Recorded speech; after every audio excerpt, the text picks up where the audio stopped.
Okay, so I'm going to start sharing the Kybalion with you as an audio for those who don't have time to read.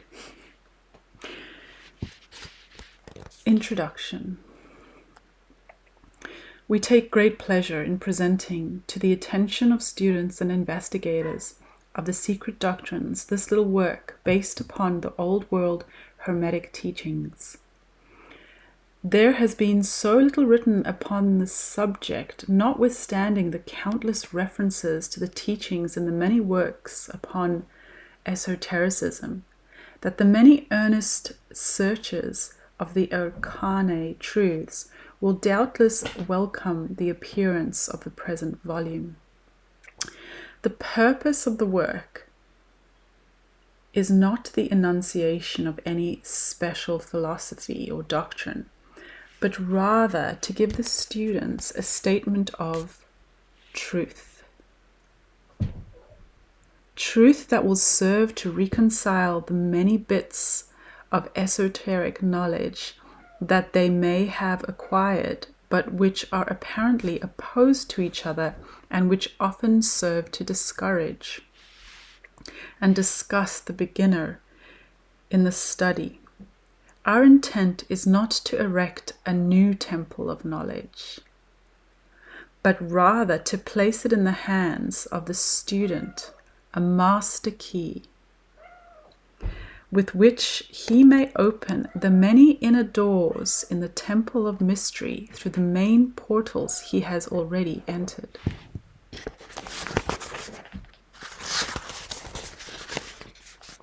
There is no portion of the esoteric teachings possessed by the world which have been so closely guarded as the fragments of the Hermetic teachings, which have come down to us over the tens of centuries. Hermes Trismegistus, the scribe of the gods, who dwelt in old Egypt in the days when the present race of men were in its infancy, contemporary with Abraham, and if the legends be true, an instructor of the venerable sage. Hermes was and is the great central sun of occultism, whose rays have served to illuminate countless teachings which have been promulgated since his time. All the fundamental and basic teachings embedded in the esoteric teachings of every race may be traced back to Hermes. Even the most ancient teachings of India undoubtedly have their roots in the original Hermetic teachings. From the land of the Ganges, many advanced occultists wandered to the land of Egypt and sat at the feet of the master. From him they obtained the master key, which explained and reconciled their divergent views, and thus the secret doctrine was firmly established. From other lands also came the learned ones, all of whom regarded Hermes as a master of masters. And his influence was so great that in spite of the many wanderings from the path on the part of the centuries of teachers in these different lands, there may still be found a certain basic resemblance and correspondence which underlies the many and often quite divergent theories entertained and taught by the occultists of these different lands today.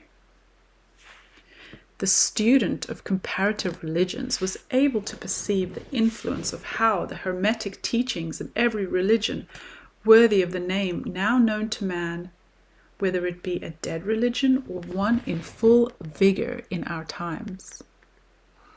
There is always a certain correspondence in spite of the contradictory features, and the Hermetic teachings act as the great reconciler.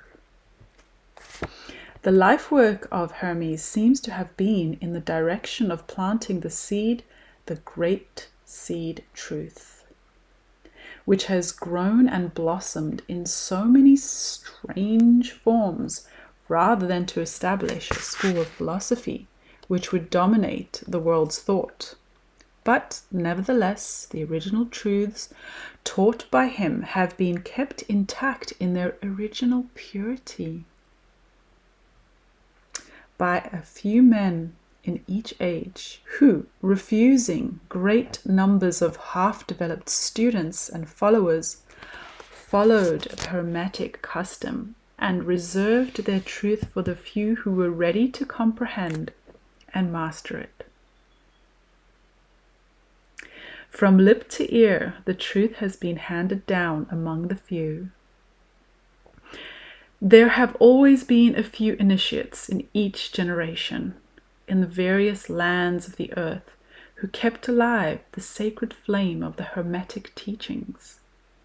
And such have always been willing to use their lamps to relight the lesser lamps of the outer world, when the light of truth grew dim and clouded by reason of neglect, and when the wicks became clogged with foreign matter.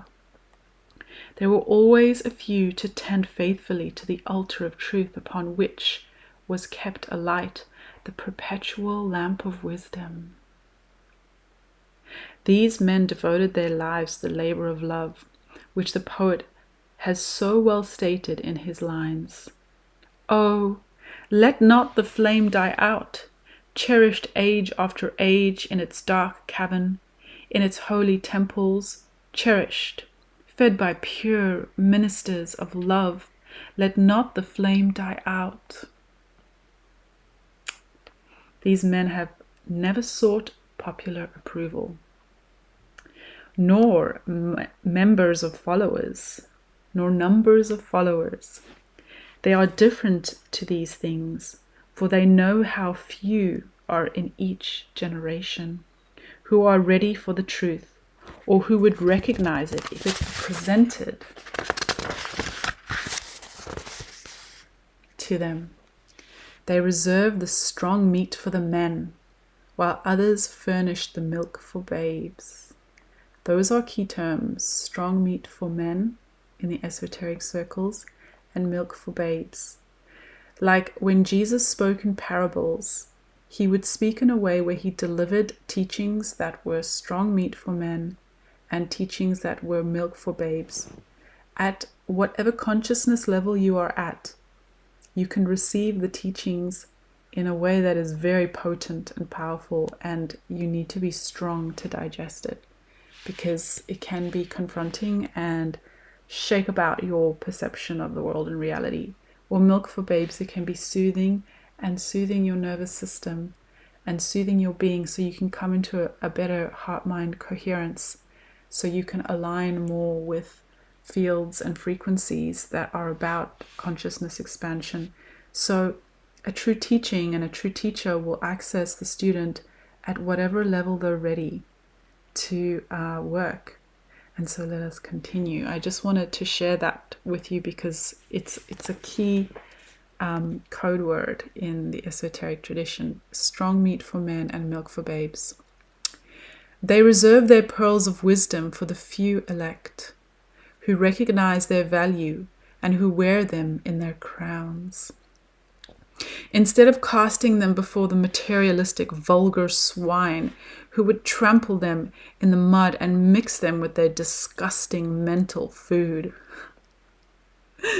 But still, these men have never forgotten or overlooked the original teaching of Hermes regarding the passing of the words of truth to those ready to receive them, which teaching is stated in the Kybalion as follows: where fall the footsteps of the Master, the ears of those ready for his teaching open wide. And again, when the ears of the student are ready to hear, then cometh to the lips to fill them with wisdom. But their customary attitude has always been strictly in accordance with other Hermetic aphorism. Also in the Kybalion, the lips of wisdom are closed except to the ears of understanding. So this is a mystical book that is written in a way where only certain levels of consciousness will be able to understand and perceive it. That is how it is locked and veiled and guarded. You must understand that even if you don't know what this book is saying, that there is probably a reason why it has continued on for so many years and has been regarded a classic, because there are people who understand it and how to use it. And so I'm reading this book for those with ears to hear and eyes to see, and also those who are just enchanted by the beautiful story that it weaves about creating reality. Because whether it be through play or whether it be through direct experience, you can weave. So let us continue. There are those who have criticized this attitude of the Hermeticists and who have claimed that they did not manifest the proper spirit in their policy of seclusion and reticence. But a moment's glance back over the pages of history will show the wisdom of the masters, who knew the folly of attempting to teach to the world that which it was neither ready or willing to receive. The Hermeticists have never sought to be masters and have instead sat silently aside with a pitying smile on their closed lips while the heathen raged noisily about them in their customary amusement of putting to death and torture the honest but misguided enthusiasts who imagined that they could force upon a race the truth capable of being understood only by the elect who had advanced along the path.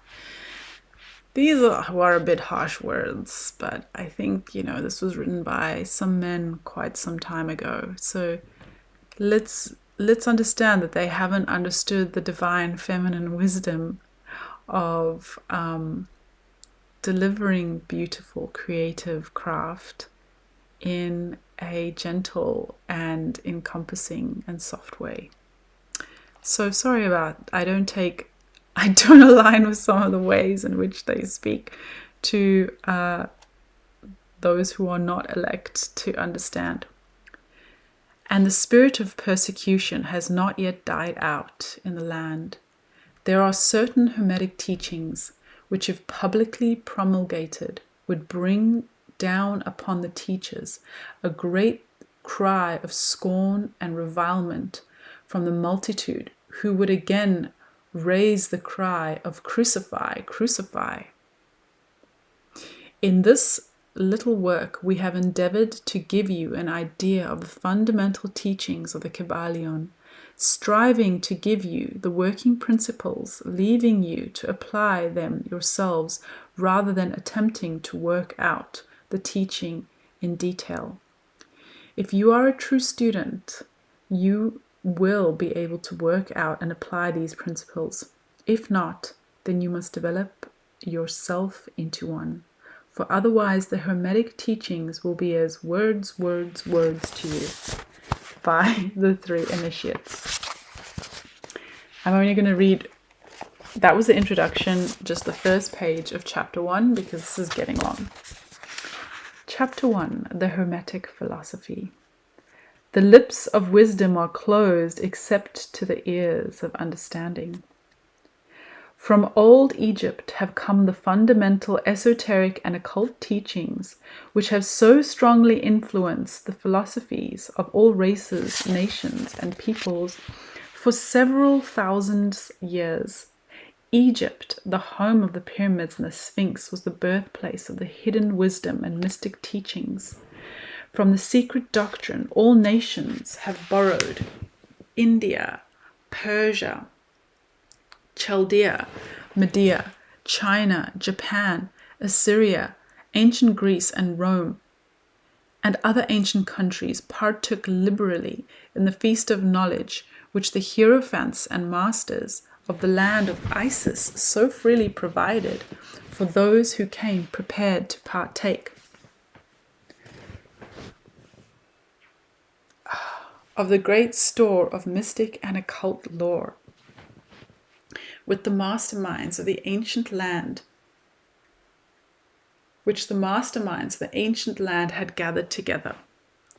In ancient Egypt dwelt the great adepts and masters who have never been surpassed and who seldom have been equaled during the centuries that have taken their processional flight since the days of the great Hermes.